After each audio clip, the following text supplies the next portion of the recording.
Thank you అధ్యక్ష.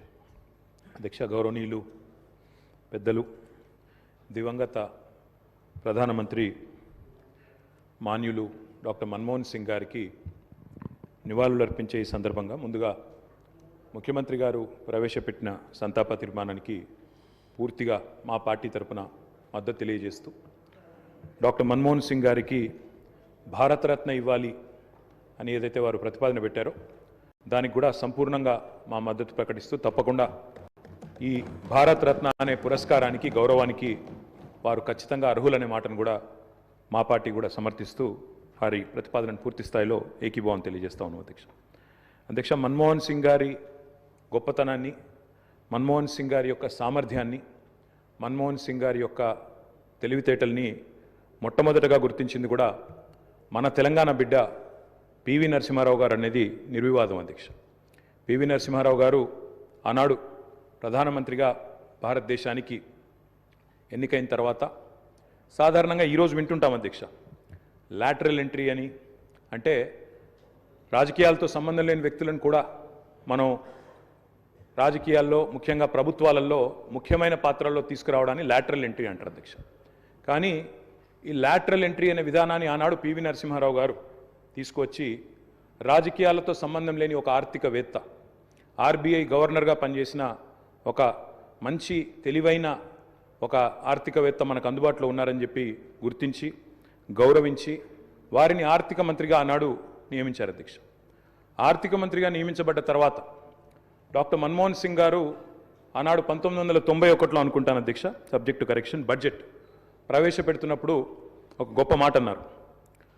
ఆయన అన్న మాట, let the whole world here loud and clear, India is wide awake. అంటే ప్రపంచం మొత్తం వినాల్సిన సమయం వచ్చింది, నా దేశం మేల్కొని ఉంది అనే మాట ఆనాడు ఒక ఆర్థికవేత్తగా ఆర్థిక సంస్కరణలు ప్రవేశపెట్టే సందర్భంలో డాక్టర్ మన్మోహన్ సింగ్ మాట్లాడిన మాట అధ్యక్ష. అధ్యక్ష, ఆ మాటలు, ఆయన సిద్ధాంతం, ఆనాటి పివి నరసింహారావు గారి నాయకత్వం ఇవాళ ఈ దేశంలో సమూలమైన సంస్కరణలు తెచ్చింది. ఈ దేశంలో ఎన్నో రకమైన విప్లవాత్మకమైన మార్పులు కూడా వచ్చినాయి అధ్యక్ష. కేవలం 15 రోజులు మాత్రమే ఫారెక్స్ నిలువలు ఉన్న ఆనాటి పరిస్థితి నుంచి మొత్తం ప్రపంచం అంతా ఆశ్చర్యపోయే స్థాయికి దేశాన్ని పరిగెత్తించిన ఆర్థిక సంస్కరణ శీలి డాక్టర్ మన్మోహన్ సింగ్. అనవసరపు డాంబికాలు, అనవసరపు ఆర్భాటాలు లేకుండా, హడావిడి లేకుండా సింపుల్ లివింగ్, హై థింకింగ్ అనే మాటకి పర్యాయ పదంగా డాక్టర్ మన్మోహన్ సింగ్ గారిని మనం చెప్పుకోవచ్చు అధ్యక్ష. అధ్యక్ష, loyalty is a very rate.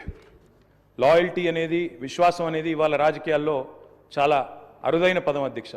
అట్లాంటిది తనకు అండగా నిలబడ్డ మరి కాంగ్రెస్ పార్టీకి జీవితాంతం సేవలు అందించిన ఒక మహానుభావుడు డాక్టర్ మన్మోహన్ సింగ్. ఎందుకంటే ఒక ఆర్థిక మంత్రిగా, తర్వాత ప్రధానమంత్రిగా 10 ఏళ్ల పాటు పనిచేసి మరి పూర్తి స్థాయిలో ఆ పార్టీ అధికారం కోల్పోయిన తర్వాత కూడా అంతే స్థాయిలో నమ్మకంగా, ఇందాక ముఖ్యమంత్రి గారు చెప్పినట్టు అవసరమైతే ప్రజాస్వామిక నిరసన కార్యక్రమాల్లో కూడా ఆ పార్టీ తరఫున ఒక సభ్యుడిగా పాల్గొన్న ఒక అభ్యుదయవాది, ఒక నిరాడంబర మనిషి డాక్టర్ మన్మోహన్ సింగ్. అధ్యక్ష, ఆయన ప్రధానమంత్రిగా ఉన్న కాలంలోనే మా నాయకుడు, మా పార్టీ అధ్యక్షులు, తెలంగాణ తొలి ముఖ్యమంత్రి కేసీఆర్ గారు దాదాపు ఒక 1.5 సంవత్సరాల కాలం పాటు వారి క్యాబినెట్లో మంత్రిగా కూడా పనిచేశారు అధ్యక్ష. మంత్రిగా పనిచేసే క్రమంలో ఆనాడు 2004లో కాంగ్రెస్ పార్టీతో పొత్తు పెట్టుకొని మరి ఆనాడు ఎన్నికల్లో గెలిచిన తర్వాత క్యాబినెట్లో భాగస్వామ్య పక్షాలను కూడా ఆహ్వానించి కేసీఆర్ గారి క్యాబినెట్ మంత్రిగా తీసుకున్న తర్వాత వెంటనే ఒక చిన్న చిక్కు సమస్య వచ్చింది అధ్యక్ష. కేసీఆర్ గారికి పోర్ట్ఫోలియో ఆనాడు షిప్పింగ్ పోర్ట్ఫోలియో ఇవ్వడం జరిగింది. ఇస్తే వెంటనే డిఎంకే అప్పుడు వాళ్ళు ప్రధాన భాగస్వామ్య పక్షం యూపీఏలో, వాళ్ళు వెంటనే అభ్యంతరం లేవనెత్తినారు. మీరు మాకు కమిట్మెంట్ ఇచ్చారు, మాకు ప్రామిస్ ఇచ్చారు, మీరు వెంటనే మరి వారికి ఎట్లా ఇస్తారో అని అభ్యంతరం పెడితే కేసీఆర్ గారు ఒక్క క్షణం కూడా సంకోచించకుండా వెంటనే మన్మోహన్ సింగ్ గారి దగ్గరికి వెళ్ళి, డాక్టర్ గారు, నేను వచ్చింది పదవుల కోసమో పోర్ట్ఫోలియోల కోసమో కాదు, నేను వచ్చింది నా తెలంగాణ కోసం అని చెప్పి వారికి తిరిగి ఆ షిప్పింగ్ పోర్ట్ఫోలియోని ఇస్తే ఆ రోజు మన్మోహన్ సింగ్ గారు అన్న మాట అధ్యక్ష, చంద్రశేఖరరావు గారు, మీరు ఏ నిబద్ధతతో, ఏ సిద్ధాంతం కోసం, ఏ రాష్ట్రం కోసం అయితే వచ్చారో అది ఫలించాలి అని మనసారా నేను కోరుకుంటున్నాను. ఇవాళ ఈ నిర్ణయం మీరు ఏదైతే తీసుకున్నారో దీనివల్ల కూడా మీకు కూడా గొప్ప గుర్తింపు, గౌరవం వస్తుంది. మీరు ఒక కర్మయోగిగా గుర్తించబడతారని చెప్పి కూడా వారు చెప్పడం జరిగింది. అధ్యక్ష, తదనంతరం 2004 నుంచి 14వ సంవత్సరంలో ఎప్పుడైతే తెలంగాణ రాష్ట్రం ఏర్పడ్డదో పెద్దలు చెప్తారు అధ్యక్ష, nothing can stop an idea who's time has come. అంటే ఒక గొప్ప ఆలోచనకు, ఒక అరుదైన సందర్భానికి సమయం వచ్చినప్పుడు ప్రపంచంలో ఏ శక్తి దాన్ని ఆపలేదు అధ్యక్ష. అట్లా మన్మోహన్ సింగ్ గారు కూడా నమ్మారు కాబట్టే ఆనాడు తెలంగాణ ఉద్యమంలో ఉన్న నిబద్ధత, తెలంగాణ ఉద్యమానికి ఉన్న బలం, తెలంగాణ ప్రజల యొక్క పోరాట స్ఫూర్తి ఇవన్నీ కూడా అర్థమైనాయి కాబట్టే 14లో ఆనాడు అనివార్య పరిస్థితుల్లో తెలంగాణ రాష్ట్ర ఏర్పాటు జరిగినప్పుడు అప్పుడు మన్మోహన్ సింగ్ గారి నాయకత్వంలో జరిగింది. తప్పకుండా మేమందరం కూడా దాన్ని మర్చిపోము అధ్యక్ష. అధ్యక్ష, ఒక్క మాట ఇవాళ గుర్తు చేసుకోవాల్సిన అవసరం ఉంది. మన్మోహన్ గారి నిబద్ధత గుర్తు చేసే సందర్భంలో సరిగ్గా ప్రధానమంత్రిగా వారు ఎన్నికైన తర్వాత 6 నెలలకి పెద్దలు మా పార్టీ అధ్యక్షులు కేసీఆర్ గారు ఆనాటి కేబినెట్ సహచరుడిగా వారికి ఒక ముఖ్యమైన డెలిగేషన్ నేను తీసుకొని వస్తున్నాను సార్, దయచేసి మాకు సమయం ఇవ్వండి అని అడిగినారు. ఇది నేను చెప్పేది మీరు పేపర్లో కూడా చూసుకోవచ్చు అధ్యక్ష. డిసెంబర్ 18, సరిగ్గా 20 సంవత్సరాల కిందట, డిసెంబర్ 18, 2004వ సంవత్సరం అధ్యక్ష టైం ఇచ్చారు ఆయన. ఇస్తే సార్ మాకు 5 నిమిషాలు కాదు, నేను ఒక ముఖ్యమైన బృందాన్ని తీసుకొస్తున్నా, ఆర్ కృష్ణయ్య గారు, అదేవిధంగా వకులాభరణం కృష్ణమోహన్ రావు గారు, ఇట్లా కొంతమంది మా దగ్గర బలహీన వర్గాల కోసం పనిచేసే నాయకులు ఉన్నారు, వారందరినీ తీసుకొని వస్తున్నాను, దయచేసి ఒక అర్ధగంట 45 నిమిషాలు సమయం ఇవ్వండి అన్నారు. అంటే మన్మోహన్ సింగ్ గారి గొప్పతనం ఏంటంటే అధ్యక్ష, సమస్య తీవ్రత తెలుసుకున్న తర్వాత ఓబీసీలకు అన్ని రాష్ట్రాల్లో మంత్రిత్వ శాఖలు ఉన్నాయి, కేంద్రంలో కూడా ఓబీసీ వెల్ఫేర్ మినిస్ట్రీ పెట్టాలి అని మన్మోహన్ సింగ్ గారి దగ్గరికి కేసీఆర్ గారు డిసెంబర్ 18, 2004 నాడు ఒక బృందాన్ని తీసుకొని వెళ్తే 45 నిమిషాల సమయం ఇచ్చిన ప్రధానమంత్రి గారు గంటన్నర సేపు వారితో గడిపినారు అధ్యక్ష. గంటన్నర సేపు మొత్తం విషయం అర్థం చేసుకోవడానికి, అధ్యయనం చేయడానికి గంటన్నర సేపు వారితో గడిపి తప్పకుండా నేను చూస్తాను అని చెప్పి వారు చెప్పిన మాట కూడా నేను గుర్తు చేస్తా ఉన్నా అధ్యక్ష. అధ్యక్ష, ఎన్నో అడ్డంకులు, ఎన్నో అభ్యంతరాలున్నా వాస్తవం మరి మన్మోహన్ సింగ్ గారు ప్రజాస్వామిక ఉద్యమాలకు అండగా నిలబడ్డారు.